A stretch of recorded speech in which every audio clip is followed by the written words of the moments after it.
اب عشق کہانی چھوڑو تم، ہتھیار اٹھا کر پھیرا دو۔ بسم اللہ الرحمن الرحیم، نحمده ونصلي على رسوله الكريم، اما بعد فاعوذ بالله من الشيطان الرجيم، بسم الله الرحمن الرحيم۔ أذن للذين يقاتلون بأنهم ظلموا وإن الله على نصرهم لقدير۔ الذين أخرجوا من ديارهم بغير حق إلا أن يقولوا ربنا الله۔ وقال تعالى للفقراء المهاجرين الذين أخرجوا من ديارهم وأموالهم يبتغون فضلا من الله ورضوانا وينصرون الله ورسوله أولئك هم الصادقون۔ صدق الله العظيم۔ قال النبي صلى الله عليه وسلم: ما أطيبك من بلدة وأحبك إلي ولولا أن قومي أخرجوني منك ما سكنت غيرك، أو كما قال عليه الصلاة والسلام۔ محترم دوستو، بزرگو، دینی ایمانی بھائیو، آج 9 اگست ہو چکی ہیں۔ 2-4 دن کے بعد 15 اگست آنے والی۔ اس کا مطلب یہ ہے کہ اللہ رب العزت نے ہم انسانوں کو ایک بہترین خوشی اور آزادی کا موقع عنایت فرمایا ہے۔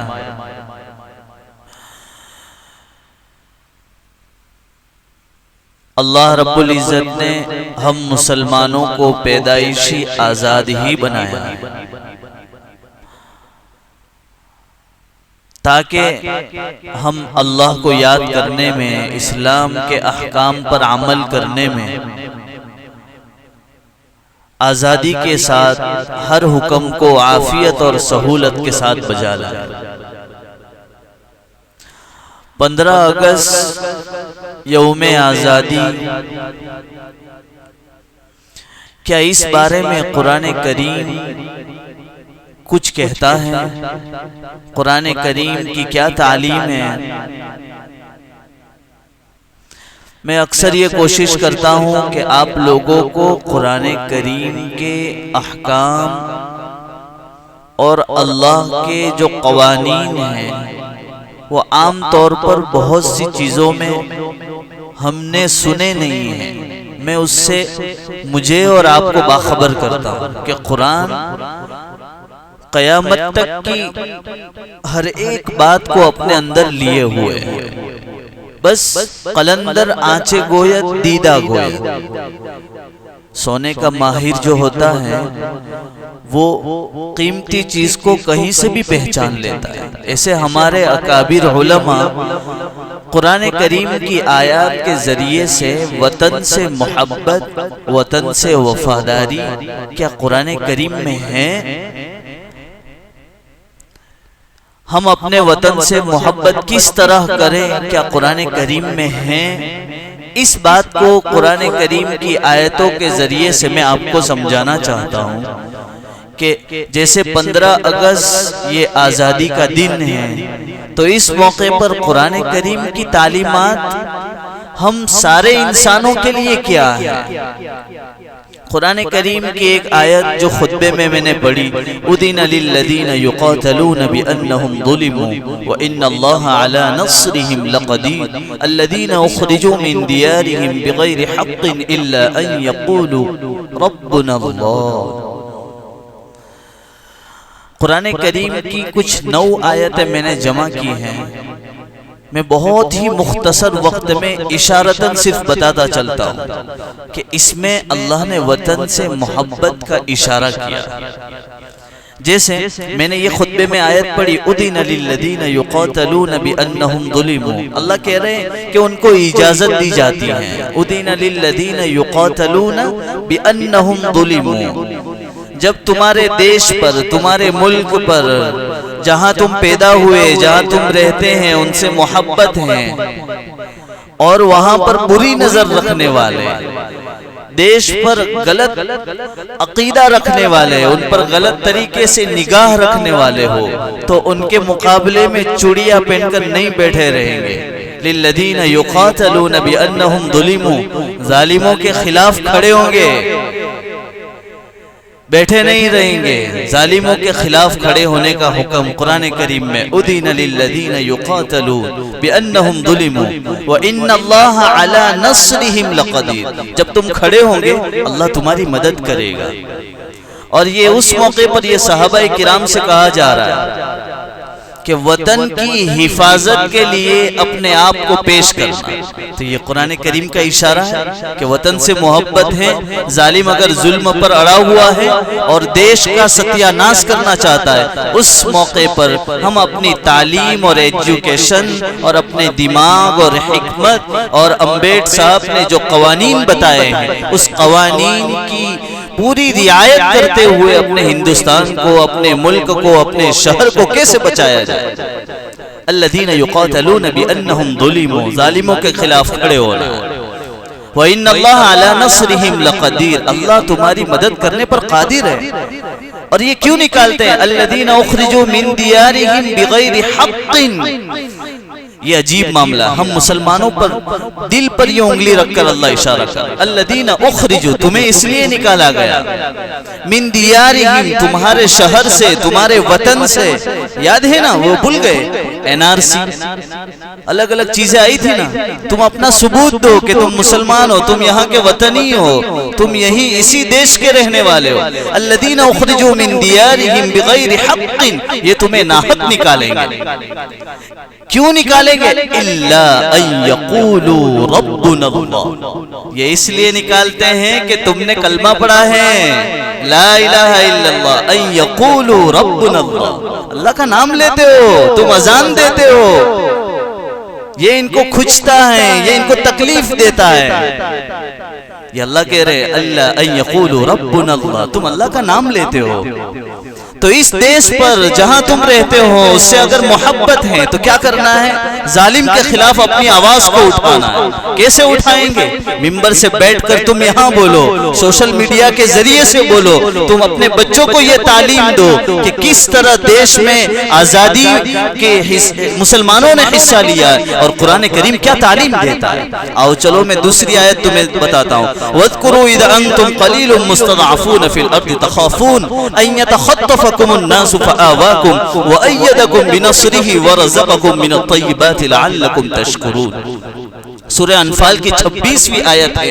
اللہ فرماتے ہیں جس موقع پر، دیکھو آج بھی ہم ہندوستان میں تھوڑے ہیں، اللہ نے جو ہے ابھی نہیں آیت اتاری ہے، اللہ ابھی نہیں اتار کر سمجھا رہا ہے، اللہ نے تو یہ اس موقع کی آیت ہے، لیکن جس میں عقل ہو، جس میں اللہ نے ہدایت دیا ہو، تو وہ اس بات سے سمجھتا ہے کہ اللہ کیا کہنا چاہتا ہے۔ اللہ کہتا ہے یاد کرو اس وقت کو جس وقت اذ انتم قلیل، تم بہت تھوڑے تھے، تمہاری کوئی حیثیت نہیں تھی، مستضعفون فی الارض، زمین پر بہت تھوڑے تھے، اور یہ ڈر لگا رہتا تھا کہ کچھ بولیں گے اور پکڑے جائیں گے۔ فی الارض تخافون ان یتخطفکم الناس فآواکم، لوگوں کا ڈر لگا رہتا تھا۔ اس وقت میں مکہ میں یہی حال تھا، مسلمان بہت کم تھے اور جو ہے کفاروں کا سارا مجمع تھا، کچھ بھی بولنے جاتے تو پھنس جاتے، اپنے ایمان کو ظاہر کرنا مشکل تھا۔ اللہ اس موقع سے یہ نقشہ کھینچ رہے ہیں کہ تم بہت تھوڑے ہو اور تم کچھ بولنے جاؤ گے تو پھنس جاؤ گے۔ اذ انتم قلیل مستضعفون فی الارض تخافون ان یتخطفکم الناس، اللہ اس کے بعد میں اشارہ جو دوسرا کر رہا ہوں وہ یہ فآواکم، اس موقع پر اللہ نے ہجرت کا اشارہ کیا، مکہ سے ہجرت کا حکم دیا، کہاں جائیں گے؟ اب حبشہ چلے جائیں یا مدینہ چلے جائیں؟ فآواکم وأیدکم بنصرہ ورزقکم من الطیبات. اللہ کہہ رہے ہیں کہ میں نے تم کو محفوظ ٹھکانہ دیا، یا تو حبشہ یا تو مدینہ، اور اس کے بعد تمہیں میں بتا رہا ہوں کہ وطن سے محبت، اللہ اگر ہمیں وطن میں آزادی سے رکھیں اور اس کے بعد ہم سہولت سے نماز، روزہ، ذکر، تلاوت اور اپنے مردوں کو قبرستان میں آسانی کے ساتھ دفن کر سکتے، اللہ کی بہت بڑی نعمت ہے جو اللہ پہلے ہی ان لوگوں کو سمجھا رہے، صحابہ کرام کو سمجھا رہے. کیا سمجھا رہے ہیں؟ یہی چیز سمجھا رہے کہ تمہیں جینے نہیں دیا گیا تو تم نے کیا کیا؟ مکہ کو چھوڑ کر مدینہ چلے گئے. فآواکم وأیدکم بنصرہ ورزقکم من الطیبات. اور ہندوستان میں رہتے ہوئے روزے کے مسئلے ہیں، آسانی سے کما رہے ہیں، کھا رہے ہیں، پی رہے ہیں، صبح ہو رہی شام ہو رہی. وأیدکم بنصرہ ورزقکم من الطیبات. اللہ نے پاکیزہ روزی حلال طریقے سے دی ہے، کیا ٹینشن ہے؟ یہی آزادی ہے. لعلکم تشکرون، تاکہ تم شکر گزاری کرو. تو یہاں وطن سے محبت. فآواکم میں نے بتایا کہ جیسے صحابہ کو اللہ نے حبشہ اور مدینہ دیا تاکہ وہاں پر آرام سے اطمینان سے رہیں، اسی طرح اللہ وطن کا اشارہ کر رہے ہیں کہ ہندوستان میں رہتے ہوئے وطن عزیز سے اگر ہم اس کی حفاظت کے لیے اور اپنی جان، مال اور اپنے وقت کو قربان نہ کریں گے تو. اور قرآن کریم کی آیت سنو، سورہ حشر کی آیت نمبر 8 ہے. للفقراء المہاجرین الذین اخرجوا من دیارہم واموالہم یبتغون فضلا من اللہ ورضوانا وینصرون اللہ ورسولہ اولئک هم الصادقون. اللہ فرماتے ہیں یہ مہاجرین صحابہ سے، للفقراء المہاجرین الذین اخرجوا من دیارہم واموالہم، ان مہاجرین صحابہ کو نکالا گیا. کہاں سے نکالا؟ من دیارہم و اموالہم. یہاں پر جو میں بات بتا رہا ہوں بہت پوائنٹ کی ہیں.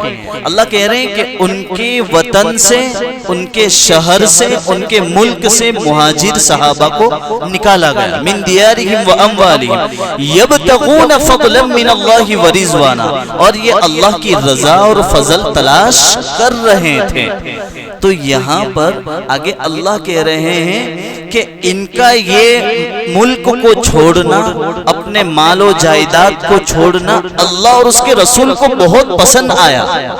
اللہ کیا کہہ رہے ہیں؟ بہت پسند آیا. اس کا مطلب اللہ اشارتاً یہ کہہ رہے ہیں کہ انسان کو اپنے ملک سے، اپنے مال و جائیداد سے فطرتاً محبت ہوتی ہے. تو یہ دوسری علامت میں بتا رہا ہوں. 3 آیتیں میں نے بتائی. اس کے بعد ایک قرآن کریم کی آیت ہے، وَلَوْ أَنَّا كَتَبْنَا عَلَيْهِمْ أَنِ اقْتُلُوا أَنفُسَكُمْ أَوِ اخْرُجُوا مِنْ دِيَارِكُمْ مَا فَعَلُوهُ إِلَّا قَلِيلٌ مِّنْهُمْ. عجیب آیت ہے. اللہ جیسے کہہ رہے ہیں کہ اپنی جان سے جیسے محبت ہوتی ہے، اسی طرح اپنے وطن سے ہر انسان کو محبت ہوتی ہے. اللہ کہتے ہیں وَلَوْ أَنَّا كَتَبْنَا عَلَيْهِمْ أَنِ اقْتُلُوا، اگر میں ان لوگوں کو حکم دے دوں کہ اپنی جان کو ہلاک کر ڈالو، ان اقتلوا انفسکم، یا پھر یہ حکم دو اوی خرجوا من دیارکم کہ تم اپنے ملک کو چھوڑ کر چلے جاؤ، تو یہ کتنا بھاری پڑتا ہے. اوی اقتلوا انفسکم من دیارکم، اللہ فرماتے یہ ان کے لیے بہت بھاری ہے. ما فعلوه الا قلیل منهم، خود اللہ ہی کہہ رہا ہے بہت کم لوگ ایسے ہوں گے جو اپنی جان کو بھی ہلاک کریں گے اور اپنے وطن کو چھوڑ کر جائیں گے. اس کا مطلب اللہ بتا رہے ہیں کہ وطن سے محبت بھی ہوتی ہے، اسی طرح جان سے جیسے محبت ہے وطن سے بھی ایسے ہی محبت ہوتی ہے. تو یہ میں نے قرآن کریم کی آیت کے ذریعے سے بتایا. اس کے بعد قرآن کریم کی ایک بہترین آیت ہے، قل ان کان آباؤکم وابناؤکم واخوانکم وازواجکم وعشیرتکم واموال اقترفتموها وتجارت تخشون کسادها ومساکن الى آخر الآیہ. اللہ اس میں فرماتے تمہارے باپ دادا، پھر اللہ نے فرمایا کہ تمہاری بیویاں، تمہارے بیٹے، تمہارے مال، تمہاری جائیداد، یہ ساری چیزیں جتنی ہیں، واموال اقترفتموها وتجارت تخشون کسادها ومساکن، جہاں تم رہتے ہیں، ترضونها اپنی پسند کی جگہ پر، احب الیکم من اللہ ورسولہ، یہ تمہیں گھاٹے میں نہ ڈال دے. میں یہاں ایک اشارہ بتانا چاہتا ہوں کہ یہ ساری چیزیں جو اللہ نے بتائی، اس کے بعد اللہ کہہ رہا ہے کہ یہ ساری چیزیں تمہیں اللہ اور اس کے رسول کے حکم پر چلنے اور ان پر قربانی دینے میں مانع نہ ہو، روک نہ دے.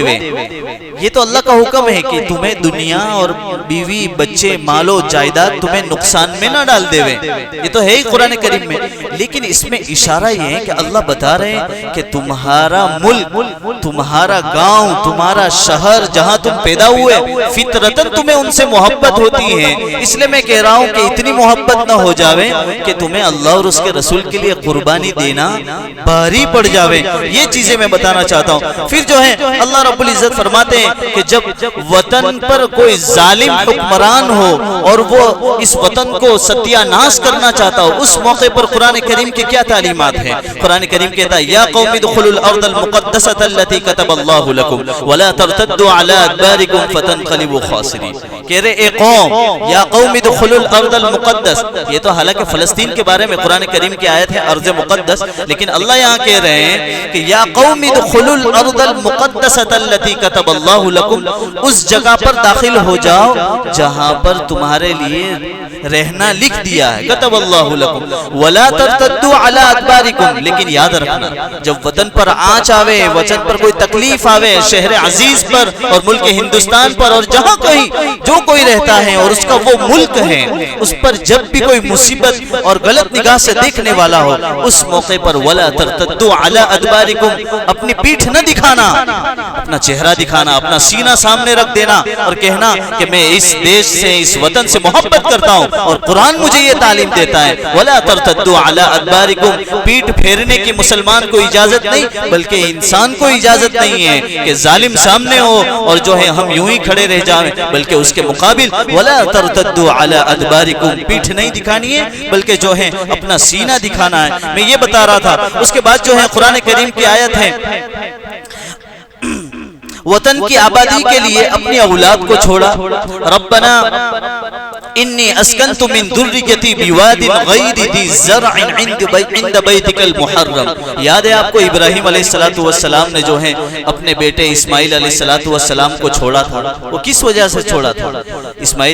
ابراہیم علیہ السلام تو چلے گئے، اسماعیل کو چھوڑ گئے، پھر وہاں آب زمزم ہمیں ملا، پھر جو ہے صفا اور مروہ کی سعی مل گئی، یہ سب کس کے صدقے میں ملا ہے؟ تو میں یہاں بتانا چاہتا ہوں کہ ابراہیم علیہ السلام نے اپنی اولاد کو چھوڑا مکہ کے اندر تاکہ وادی ذی زرع کے اندر تاکہ جو ہے آبادی بڑھے، تو اپنے وطن میں آبادی بڑھانے کے لیے اور وطن کی کامیابی کے لیے جو ہے ابراہیم علیہ السلام کا یہ عمل ہے۔ پھر وطن کی امن و امان کے لیے دعا کرنا کہ اللہ میرے وطن کو صحیح سالم رکھنا۔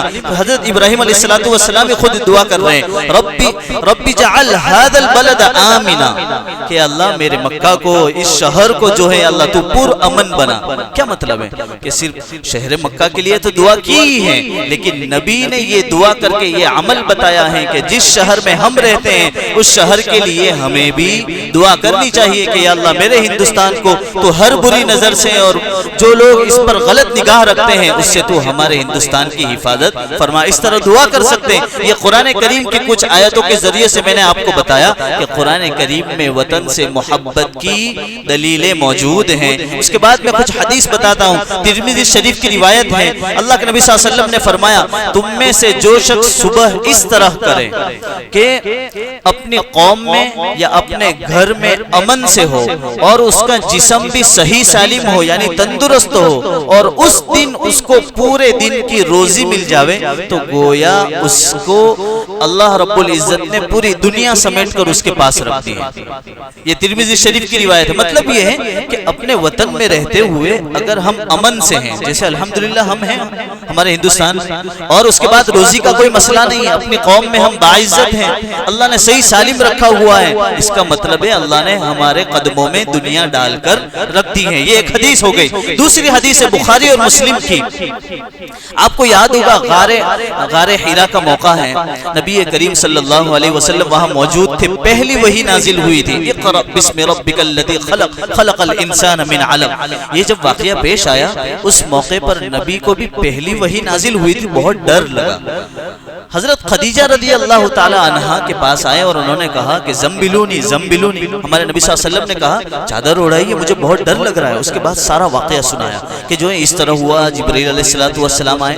دوسری کتابوں میں ناموس نام لکھا جاتا تھا، جبرائیل علیہ السلام۔ حضرت خدیجہ کو پوری ہسٹری اور پوری تاریخ اور پورا واقعہ سنایا، کہا کہ اس طرح معاملہ ہوا۔ میں بتانا چاہتا ہوں وطن سے محبت، یہاں بتاؤں گا میں۔ تو اس موقع پر جو ہے حضرت خدیجہ رضی اللہ تعالی عنہا اپنے چچا زاد بھائی ورقہ بن نوفل جو بڑے عالم تھے ان کے پاس گئے اور ان کو یہ سارا واقعہ سنا۔ انہوں نے کہا یہ وقت کے نبی ہیں اور یہ آخری نبی ہیں، ان کا نام محمد ہے۔ جب یہ خوشخبری دی گئی اس کے بعد ورقہ بن نوفل نے کہا بہت بوڑھے ہو چکے تھے، بہت بوڑھے، لکھا ہے کتابوں میں کہ ان کے پڑ یوں کر کے اٹھانے پڑتے تھے، بہت بوڑھے ہو چکے تھے، اتنے بوڑھے تھے۔ تو انہوں نے یہ خبر دی اور کہا کہ میں تو بہت بوڑھا اور کمزور ہو چکا ہوں، لیکن جس وقت میں ان کو نبوت ملے گی، یعنی یہ نبی بن چکے ہوں گے، اور جب ان کو اپنے وطن سے نکالا جائے گا، ہمارے نبی کو نکالا گیا تھا نا مکہ سے، میں وہ حدیث بھی پڑھ کے خطبے میں پڑھ کر سنائی ہے، اللہ کے نبی صلی اللہ علیہ وسلم کو نکالا جائے گا تو حضور نے فوراً کہا میں تو لوگوں کی مدد کرتا ہوں، بھلائی کے کام کرتا ہوں، لوگوں کے لیے اچھا کرتا ہوں، مجھے کیوں نکالا جائے گا؟ انہوں نے کہا کہ جب ان یقولوا ربنا اللہ، جب تم کہو گے لا الہ الا اللہ محمد الرسول اللہ، اس موقع پر تمہیں ستایا جائے گا، تم پر ظلم ستم ہوگا اور تمہیں اس ملک سے نکالا جائے گا۔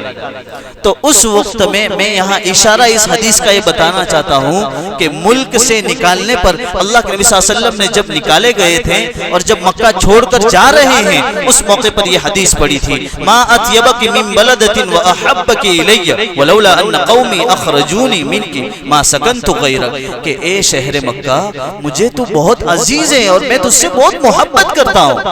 اللہ کے نبی کہہ رہے ہیں جس وقت مکہ چھوڑ کر جا رہے ہیں میرا کوئی ارادہ نہیں ہے، ولولا ان قومی اخرجونی، اگر یہ میری قوم مجھے نہ نکالتی تو اللہ کی قسم میں اس شہر مکہ کو چھوڑ کر نہ جاتا۔ اور اللہ کے نبی صلی اللہ علیہ وسلم کہہ رہے ہیں کہ میں تیرے علاوہ کہیں ٹھہرتا بھی نہیں، یعنی میں یہیں مقیم رہتا، یہیں رہ جاتا، مکہ میں ہی رہتا۔ یہاں کیا اشارہ ہے؟ وطن سے محبت اللہ کے نبی صلی اللہ علیہ وسلم نے خود بتائی ہے کہ شہر مکہ سے محبت تھی۔ اسی طرح ہم جہاں رہتے ہیں اپنے وطن سے غداری کرنا یہ بہت بری بات ہے، اور اپنے وطن سے وفاداری کرنا یہ اللہ کے نبی صلی اللہ علیہ وسلم کا عمل بتایا گیا۔ حافظ ابن حجر عسقلانی رحمۃ اللہ علیہ فرماتے کہ اس حدیث کے ضمن میں یہ دلیل پیش کی ہے کہ یہ بات صحیح ہے کہ اس حدیث سے اللہ کے نبی صلی اللہ علیہ وسلم نے جو ہے محبت جتائی ہے اپنے وطن کے ساتھ۔ اس کے بعد چلو میں کچھ اشارے بتاتا چلوں۔ یہ دیش جب آزاد ہوا نا اس میں سب سے پہلے شاہ عبد العزیز صاحب نور اللہ مرقدہ نے، کہتے ہیں نا کہ بھائی مسلمانوں کا کیا کردار ہے، اپنے بچوں سے پوچھ کر تو دیکھو، یہ کہیں گے گاندھی جی، سبھاش چندر بوس، جواہر لال نہرو، ابوالکلام آزاد، لیکن زیادہ تر نام کس کے آئیں گے؟ غیروں کے نام آتے ہیں۔ کبھی دیکھا ہے آپ نے کہ ہمارے ماسٹر جی نے کبھی کہا کہ عبید اللہ سندھی ہیں، محمود بدنی ہیں، حفظ الرحمان سیوہاروی ہیں، اس طرح کے کئی علماء کرام ہیں۔ میں تم کو صرف ایک جھلک بتاتا ہوں۔ سب سے پہلے جب یہ معاملہ پیش آیا شاہ عبد العزیز صاحب نور اللہ مرقدہ نے انگریزوں کے خلاف جہاد کا فتویٰ جاری کیا۔ کون تھا وہ؟ مسلمان تھا، وہ ملا تھا، وہ داڑھی والا تھا، اس نے کہا تھا، یہ فتویٰ دیا تھا، اور یہ ان میں ہی جرأت تھی کہ وہ یہ حکم دیتے۔ اس کے بعد کیا ہوا؟ لال قلعہ جس پر آج ناز کرتے ہیں اس پر سب سے پہلا جھنڈا لہرانے والا جنرل شاہ نواز تھا۔ یہ کون ہے؟ یہ بھی مسلمان ہے۔ آؤ ذرا تاریخ کو دیکھو، تاریخ کو پڑھو، اپنے بچوں کو سکھاؤ۔ آؤ آزادی میں سب سے پہلے پیسہ لٹانے والا اور اس دیش کو آزاد کرنے میں سب سے زیادہ چندہ دینے والا کون تھا؟ حاجی عثمان رحمت اللہ علیہ، جنہوں نے سب سے زیادہ دیش کی آزادی میں جو ہے پیسہ دیا ہے اور اپنے مال کو لٹایا ہے۔ اس ترنگے کی بات کرتے ہو جس کی ڈیزائن دی گئی ہے، یہ ڈیزائن بھی ایک مسلمان خاتون نے دی ہے جس کا نام سریہ طیب ہے۔ بتاؤ نا کہ یہ فخر کی بات نہیں ہے کہ ہم اس ملک کے واسی نہیں ہیں؟ کیا اس دیش سے محبت نہیں؟ ساری چیزیں ہماری ہیں۔ جس نمونے کے طور پر تم کہتے ہو کہ عجوبہ ہے اور جس کو کہتے ہو تاج محل، یہ شاہ جہاں نے بنایا ہے۔ یہ کون تھا؟ یہ بھی تو مسلمان ہے۔ لال قلعہ کس نے بنایا؟ یہ بھی تو مسلمان ہے۔ جامع مسجد کس نے بنائی؟ یہ بھی تو مسلمان۔ ارے کہاں کس چیز کو ہٹاؤ گے؟ جن چیزوں پر فخر کر کے کھڑے ہو کر تم یوں ہاتھ بتاتے ہو، ذرا دیکھ بھی لو کہ کس چیز پر کھڑے ہو کر کہہ رہے ہیں۔ اللہ کا شکر ہے ہم بولتے نہیں ہیں، اسی لیے تو کہتے ہیں ہزاروں ظلم کے باوجود ہم تبسم کرتے ہیں، ہزاروں ظلم کے باوجود ہم تبسم کرتے ہیں، محبت کے ساتھ ہم تکلم کرتے ہیں، وہ وطن سے وفاداری کا ثبوت مانگتے ہیں، وہ وطن سے وفاداری کا ثبوت مانگتے ہیں، ہم اسی وطن کی خاک سے تیمم کرتے ہیں۔ معلوم ہے نا آپ کو، جب وضو کا پانی نہ ملے تو اسی وطن عزیز کی مٹی سے ہم تو تیمم کرتے ہیں، اور اللہ کا حکم ہے جیسے پانی سے وضو ہو جاتا ہے اسی طرح اس خاک سے، اس مٹی سے تم ہاتھ جھاڑ کر اپنے اوپر پھیر لو، تمہارا وضو بھی ہو گیا، غسل بھی ہو گیا۔ کون سی محبت چاہیے بھائی تمہیں؟ اس کے بعد آگے دیکھو، سارے جہاں سے اچھا ہندوستان ہمارا، ہم بلبلیں ہیں اس کی، وہ گلستاں ہمارا۔ کس نے دیا ہے؟ علامہ اقبال رحمت اللہ علیہ نے دیا۔ کیا بتاؤں میں آپ کو، وقت ہو گیا ہے، صرف ایک ہدیہ دے کر چلتا ہوں۔ ایک شعر سن لو، نفرت بری ہے، نفرت بری ہے نہ پالو اسے، دلوں میں خلش ہے نکالو اسے، نہ تیرا نہ میرا نہ اس کا نہ اس کا، نہ تیرا نہ میرا نہ اس کا نہ اس کا، یہ سب کا وطن ہے سنبھالو اسے۔ اس کے بعد ایک آخری ہدیہ ہے، بھائی جس شخص کو بھی تکلیف ہو، درد کی، جسم میں کہیں بھی درد رہتا ہو تو اس کے لیے ایک بہترین وظیفہ ہے، مانگتا جا لیتا جا، شیخ مجتبیٰ صاحب کی کتاب ہے، وہیں سے میں نے نکالا ہے۔ بسم اللہ وباللہ اعوذ بعزت اللہ وقدرتہ من شر ما فیہا، یہ چھوٹی سی ایک آیت ہے۔ بسم اللہ وباللہ اعوذ بعزت اللہ وقدرتہ من شر ما فیہا۔ جب بھی آپ نماز پڑھے یا کہیں بھی موقع پر ہو جہاں درد ہو رہا ہے، مثلا پیروں میں درد ہے، سر میں درد ہے، پیٹ میں درد ہے، تو اس جگہ پر ہاتھ رکھ کر جہاں درد ہے 7 مرتبہ آگے پیچھے درود شریف پڑھ کر یہ دعا پڑھ لے۔ تجربہ بھی لکھا ہے، آپ گجراتی میں لکھی ہے وہ کتاب میں، آپ وہاں سے پڑھ کر دیکھ سکتے ہیں۔ کعب بن مالک اس کے راوی ہیں۔ اللہ رب العزت مجھے آپ کو کہنے سننے سے زیادہ عمل کی مولانا توفیق عطا وسیم شاہ دھرم پوری کی آفیشیل چینل کو سبسکرائب کریں اور بیل آئیکن دبائیں۔